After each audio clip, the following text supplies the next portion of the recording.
This is how you know legislation is bad.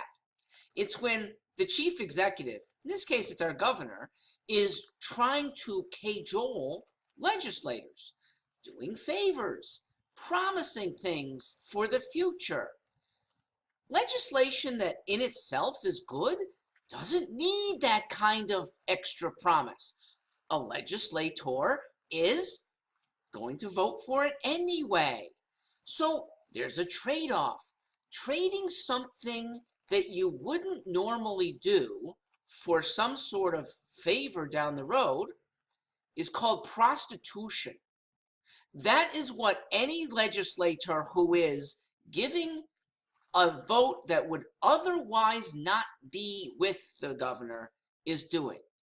That is prostitution in maybe as bad of a way. Actually, I think it's worse than a woman selling her body. She's up front. Ladies and gentlemen, the reason why the tolls legislation is bad is because it is unpopular, and popular will actually has a lot of wisdom. Now, maybe that's not the thought in highly elected elite circles, but that shows a disdain for the wisdom of individual families, individual businesses. They don't want tolls. Remember, there is nobody on the streets corners on Saturday morning saying, yay, tolls, okay? There's lots of people, over 100,000 that have participated, either as signatories or out there walking with their feet against having tolling in the state.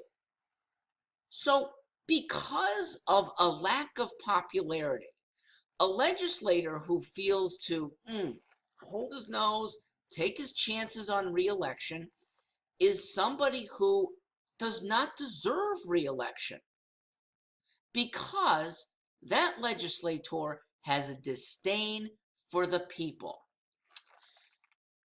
If the people who want tolls know so much better than everyone else, why can't they convince us that it's good? We're not all stupid, okay? Unless maybe that's their opinion, that we're the unwashed masses that really can't think things through.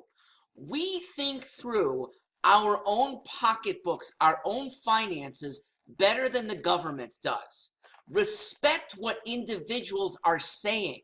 Pull the darn tolls proposal. Get some better way of raising revenue if you really need it. And for the 18th time, how about trying to cut expenses? I'm Mark Greenstein.